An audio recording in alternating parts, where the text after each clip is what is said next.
सब्जी तपाईँ दिन्छ बस त्यो त भिडियो भयो भिडियो हालिदिन्छु म तपाईँकोमा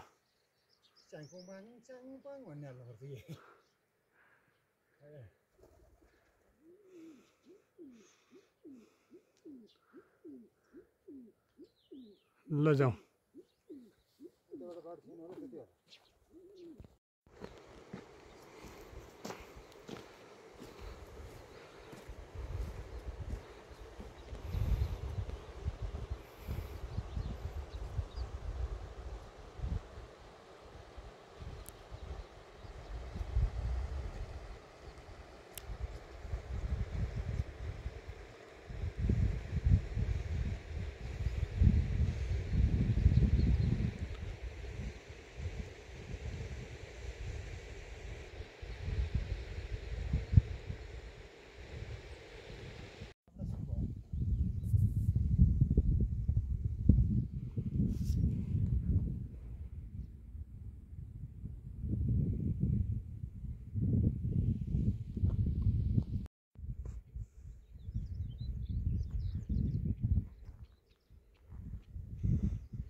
लगभग यो खोलाको पानी पिउन लागेको 4-5 दिन भयो पेट दुख्ने पखाला लाग्ने भन्ने कुरा पुरै जिरो के जिरो यस्तो कल यति प्योर यति क्लिन है यो पानी थ्याङ्क्स गड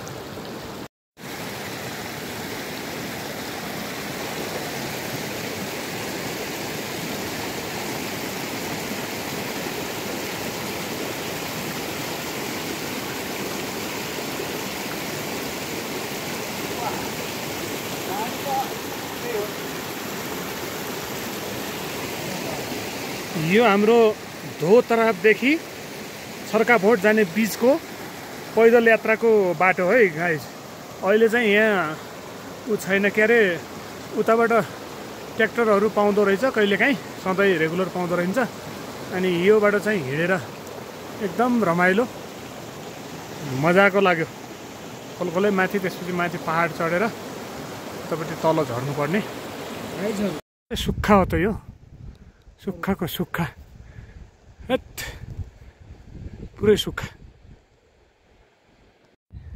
अलि गहिरो तरिकाले पदम चाल्न जाउँ अर्को ठाउँ त्यसलाई क्लियर फ्ल्यास बनाइदिइहाल्यो नि त 30 सेकेन्ड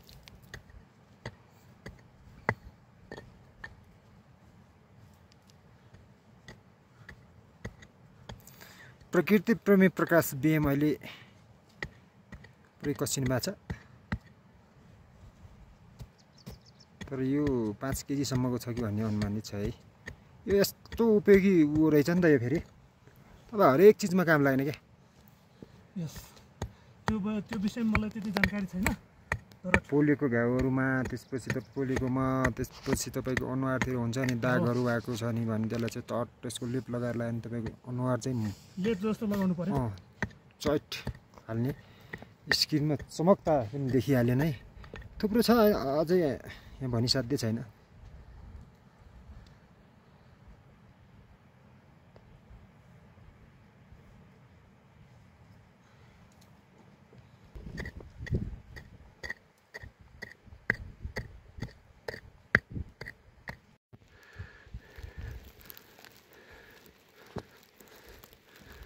ठाउँ ठाउँमा क्याम्पिङ गरेर बस्ने ठाउँ होला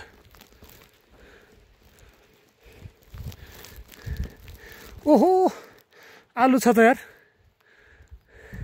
ऊ जुत्ता पनि छ जुत्ता आलु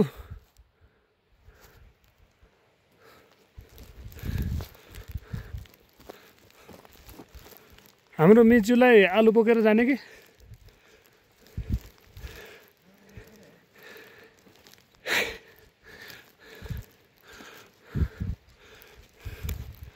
खोलैभरि क्याम्पिङ रहेछ क्याम्प साइट रहेछ जस्तो रहेछ यो यहाँ अर्को आयो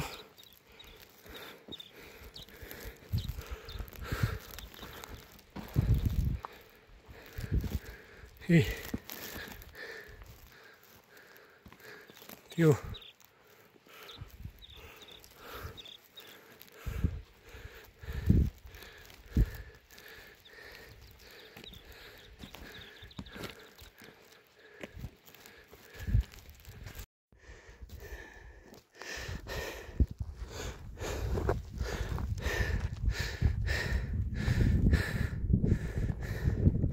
Look, this German man is climbing.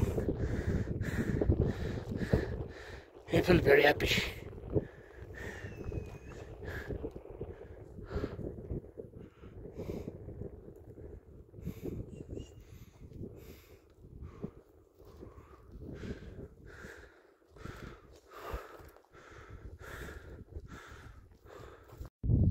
यो चाहिँ हुन सक्छ के डोल्पो हिमाल यो डोल्पो हिमाल र त्यसपछि गौतम हिमाल भन्ने उताको हुन सक्छ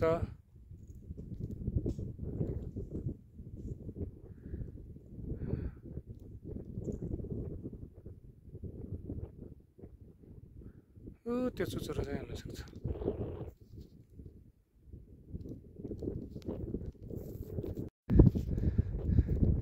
ओहो अब तपाईको हेडको काम छैन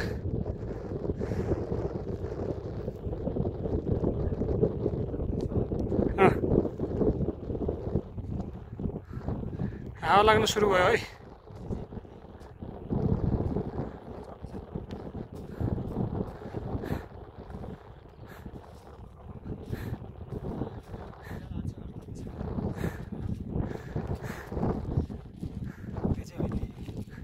अहिले कति माथि आइपुग्नु भयो अब यो लगाएको सायद यो हेडको काम छ जस्तो मलाई लागेन है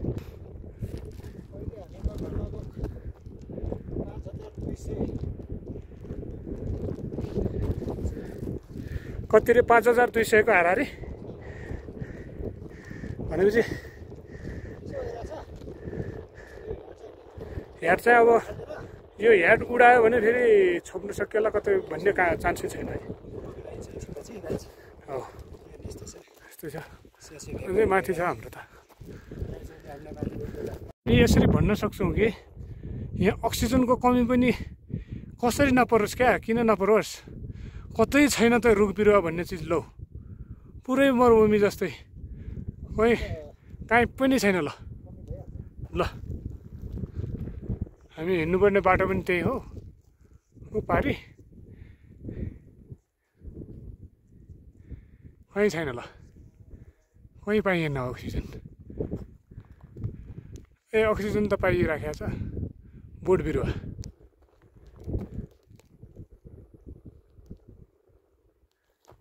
कतै छैन यो कारणले गर्दा अक्सिजनको कमी चाहिँ पर्ने भयो ल अब खोला क्रस गर्नुपर्ने पुल पनि आयो क्या ल हामी जानुपर्ने डाँडा माथि यसो हिउँ चाहिँ यो पाखामा तल है क्या मजा आयो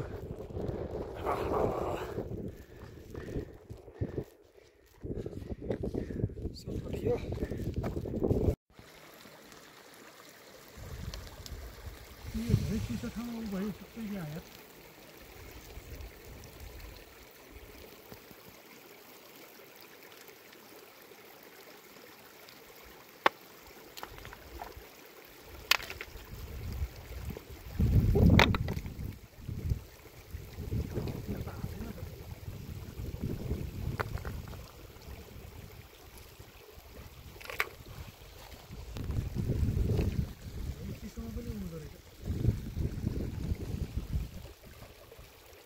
नहुँदो रहेछ।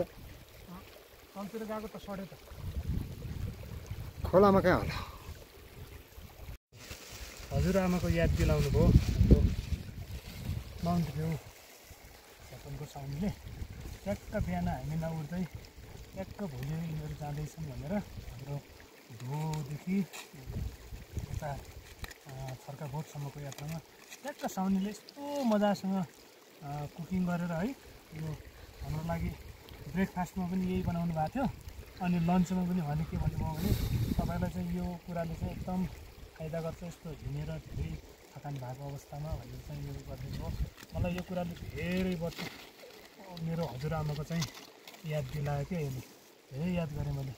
हेर्नुहोस् त गाइज, ठ्याक्कै किचनबाट बनाइदिनु भएको छ भने एकदम खुसी लाग्यो। उहाँको यो धेरै धेरै धेरै मिस गर्नेछु म हाम्रो माउन्ट भ्यू होटलको साउनीलाई। ल धेरै वर्षपछि ट्याक्क सबै कुरा मिलाएर हामीलाई ब्रेकफास्टमा पनि यही खुवाएर हाम्रो माउन्ट भ्यू होटल होइन, होटल माउन्ट भ्यूको साउनीले हामी सुत्दै गरेको अवस्थामा यो सबै रेडी गरिदिएर अनि यता लन्चको लागि पनि यही तयार गरिदिनु भएको रहेछ। यति खुसी लाग्यो उहाँलाई धेरै धेरै धेरै धेरै धन्यवाद। अब ट्याक्क लाएर त्यहाँनिर चाहिँ हिउँ परिरहेको छ, ट्याक्क काखमा हिउँ परिराखेको छ। अब हामी ट्याक्क यताबाट आयौँ, यता धोतरा भ्यालीबाट। अब चाहिँ हामी छर्कबोट हुनलाई यहाँबाट ट्याक्क लाएर यो बाटो भएर यो उकालो चढेर अलिअलि बाटोको निशाना जस्तै छ यो भएर माथि डाँडा गएर त्यहाँबाट सट्ट उतापट्टि जान्छौँ।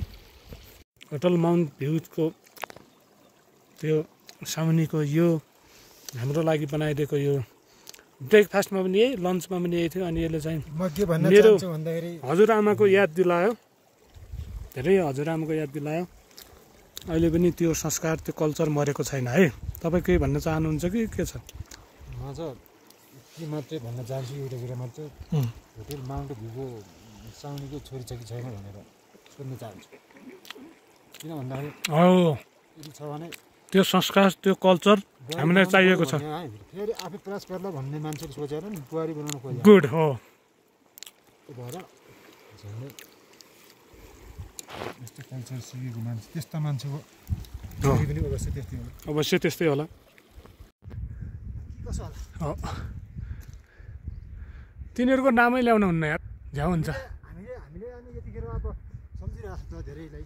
यो के अरे 5450 मिटर अग्लो, 5400 मिटर, 5440 मिटर होइन? अनि यतिखेर हामीले सम्झन पाइयो त, पाइयो अमेरिकातिर बस्नुभएका हाम्रो हितैषी मनमुटुहरूलाई हामीले अग्लो ठाउँबाट कम्ती सम्झ्या मिस गर्न पाइयो। पनि यहाँ आएर सम्झिन सक्छ भने यो च्यालेन्ज भयो, सम्झोस् अघि। मलाई जिस्काउन खोज्यो भन्ने मान्छे हालले हेरेल त च्यानलले कुनैमा लाइक कमेन्ट छुटा हुँदैन।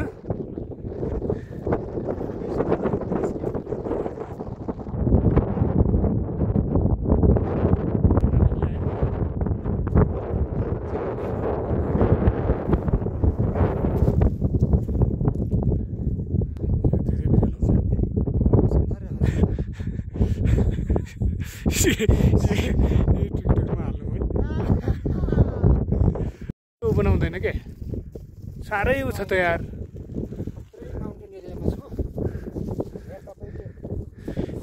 यति बेला तपाईँले कसलाई मिस गर्नु भएको छ भनिदिनुहोस् त। नडाँटेरै भन्नुपर्दा मैले आफैलाई मिस गरेको छु। त्यसपछि के भयो भने मैले के गल्ती बोलेको छु त?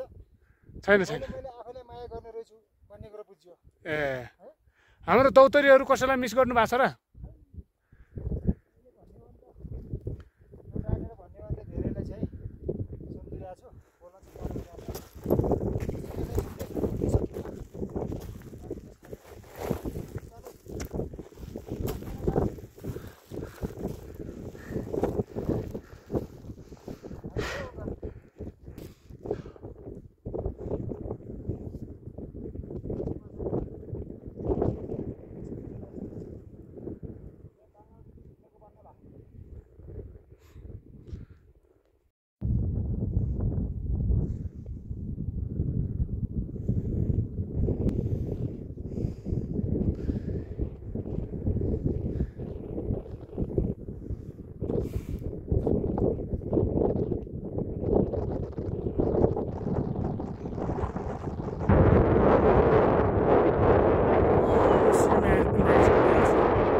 छिप्ने चाहिँ गर्छ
डबल नल्याउनु एउटा चाहिँ सकुशल हुनुपर्छ